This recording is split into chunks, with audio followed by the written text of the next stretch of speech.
Libra, hello, welcome back. This is Crow Indigo Intuitive Tarot, and this is your weekly read. We're using the Line Strider Tarot, and we'll pull a couple of the Fairies Oracle cards at the end, and I'll read to you from the book on those. I wanted to say this is for Sun, Moon, or Rising placements, Libra, and it is a general reading. So if it's not resonating for you, don't try to force the fit. Just may not be your energies I'm picking up on this week. And there are many excellent readers on YouTube. If this isn't your read, you can check one of them. You can check the prior recordings on this channel too, if you haven't seen them yet, because I believe we get the messages we need to hear when we need to hear them. So even if I recorded it earlier, it is not necessarily the case that it's not your message for this week. When you hear it is much more important than when I recorded it. All right, let's see. You can see everything. We're starting out with the Hermit energy, Libra. This is sort of going internal, thinking things through, searching for meaning, looking for your answers, and quite love the imagery on these cards. This bear.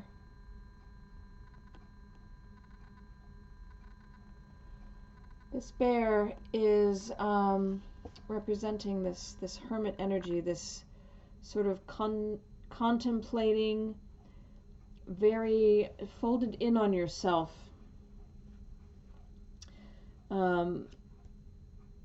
You're looking to your inner guidance this week, and that seems right. You're leaving home, and by that I don't mean literal home, though for some of you that may be the case. You are making a decision and walking away from something that has felt like a comfort to you in the past, but doesn't anymore. You're moving on from something. There's a little bit of sadness around this, but I feel like whatever you're moving away from, it's the realization that you needed to has come from this time of reflection, Libra. It's possible that you've spent some of your season, when everybody else was really just wrapped up in all of your glorious energies, you've spent some of that time thinking and going inside and considering what's working in your life and what's not. Sometimes that happens around our birthdays. We think about, another year passed, and what does that mean, and am I on the right path, and am I doing what I want to do with my life? And I think you've come to some conclusions that there are some things that need to be left behind.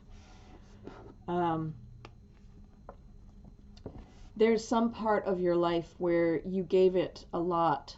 You really felt like you'd done everything you possibly could. You tried every angle to make it work. It wasn't working, just like this isn't focusing.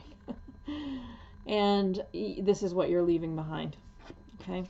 Whatever this represents to you, it was what you would call a failure, even though I don't really like that word because I feel like everything has value.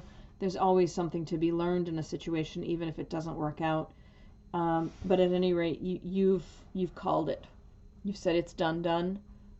I'm moving on. Whatever that is. It could have been a job where you thought it could, it had a lot of potential, but it didn't quite materialize the way you'd hoped it would. It could have been a relationship. It had a lot of potential, but it didn't quite materialize the way you thought it would. So right now you're in this space of unknown. There are some hidden details. There's some qualities you can't quite get your mind around. There are secret's not quite the right word. I think you just don't know yet where you're going. You don't know what's ahead of you.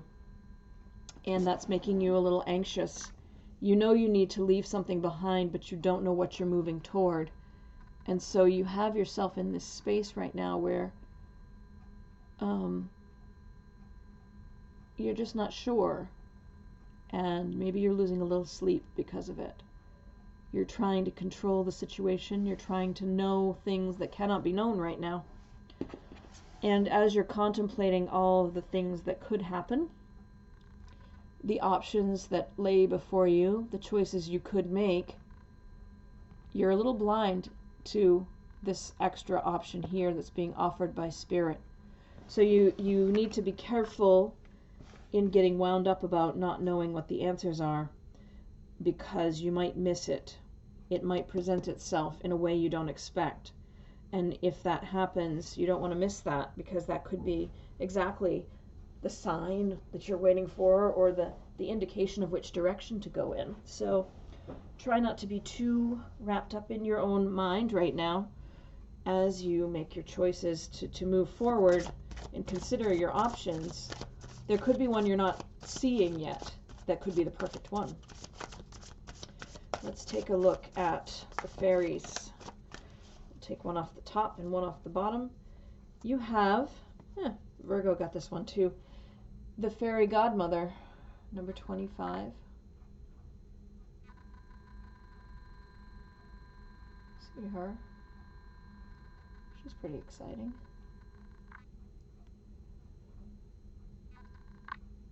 It comes in and out of focus all the time. Okay, let's see. You also have Tome the Poet, number 29. Mr. Poet here. Looks rather pensive. Tome the Poet. It's a pretty brown eye. All right. So number 25, number 29, those may be relevant numbers to you, Libra. Let's look them up in the book and find out what they mean. Number 25, the Fairy Godmother. Gifts, talents, grace, helpful lessons. Fairy Godmother offers last-minute rescues. When she turns up in our reading, good things may well be happening that we don't think we deserve, or that we do deserve, but haven't thought to ask for. Almost imperceptibly, she teaches us about giving and receiving unconditionally, helping us to open our hearts to love and acceptance. She sometimes showers us with abundance. Keep an eye out for unexpected good fortune, especially when you thought you saw bad luck heading your way. Remember to say thank you by passing a kindness on to someone else. Practice a little fairy godmothering yourself and see how enjoyable it is. Part of the fun of it is to do it so that the recipient doesn't know where the gift came from. So that's interesting, isn't it? You're feeling a little anxious because you don't know what's coming and you're afraid it's going to turn out bad, but here's your fairy godmother to make things right and to give you gifts. 29. Tome the Poet.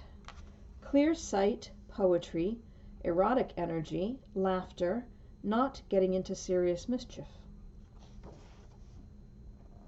When Tome turns up in a reading, his presence suggests that youthful spirits and energy abound.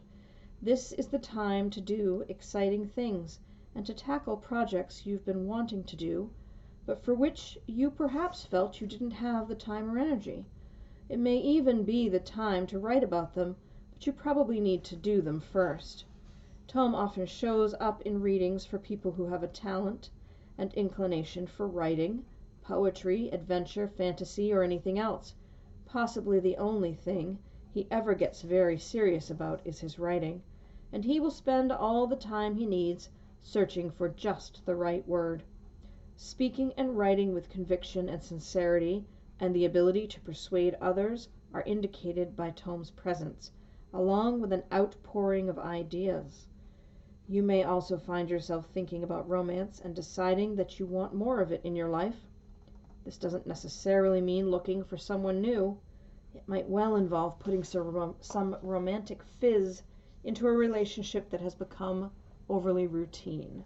So, it could be some romance in your week, or you could be writing persuasively, speaking persuasively. I think your recent decision to let something go that was done is a good one. Even though you're a little nervous this week, Libra, it seems like things are going to turn out well if you're open to the possibility of them turning out well. Thank you. I always appreciate the chance to read for you. I hope that this has been helpful. Thank you to those of you that have subscribed. I really do appreciate that. We are up around 167 subscribers now, which to me is a phenomenally large number. And so I really do appreciate your help with getting all these messages out to more people that they may be of service to. If you haven't subscribed, please consider doing so. Every like, share, and subscribe helps the channel grow and helps the messages get out further. And so thank you for helping me with that goal of mine. I hope you have a great week, Libra, and we'll see you next time. Blessings.